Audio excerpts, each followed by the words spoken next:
Toes చేయండి.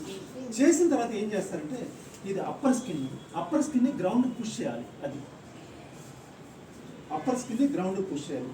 Push చేసిన తర్వాత రెండు చేతులు కూడా నడుము మీద పెట్టి మళ్ళీ క్లావికల్ బోన్ని బయట స్ట్రెచ్ చేయాలి. షోల్డర్స్ని వెనక్కి పుష్ చేయాలి కంప్లీట్గా. రెండు షోల్డర్ బెల్ట్స్ వెనకాల టచ్ అవ్వాలి. టచ్ అయిన తర్వాత చిన్నుని మ్యాక్సిమం పైకి లిఫ్ట్ చేసి అక్కడి నుంచి స్ట్రెచ్ చేసుకుంటూ రావాలి.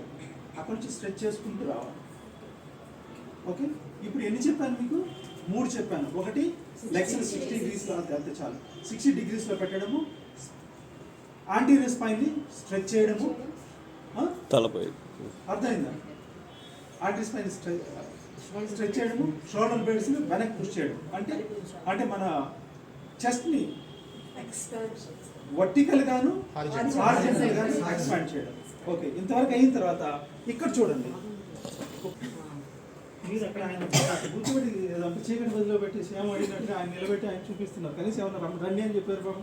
ఇక్కడ చూడండి, ఇదేమో హీల్ ఎక్కడ ఉంది, బట్టక్ ఎక్కడ ఉంది కాబట్టి ఒక పైకి వచ్చేసింది.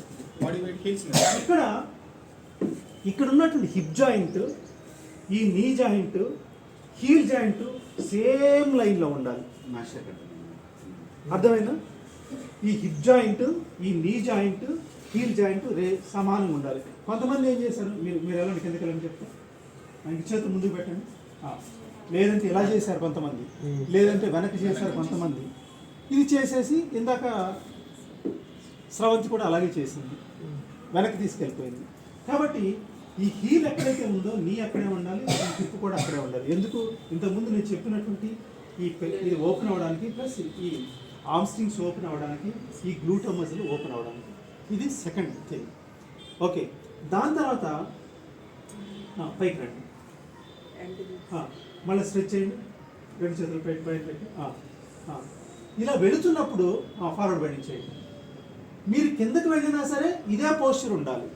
ఈ పోస్చర్ ఉండట్లేదు చూసారా? ఇప్పుడు యాంటీరియర్ స్పైన్ ఎలాగైతే స్ట్రెచ్ అయిందో పోస్చర్ స్పైన్ అలాగే స్ట్రెచ్ అయింది. కింద చేతులు పెట్టండి. కింద చేతులు పెట్టేసరికి చూసారా ఇది హంప్ వచ్చేస్తుంది, రాకూడదు. చెస్ట్ పైకి లేపండి మళ్ళీ. ఇది కరెక్ట్.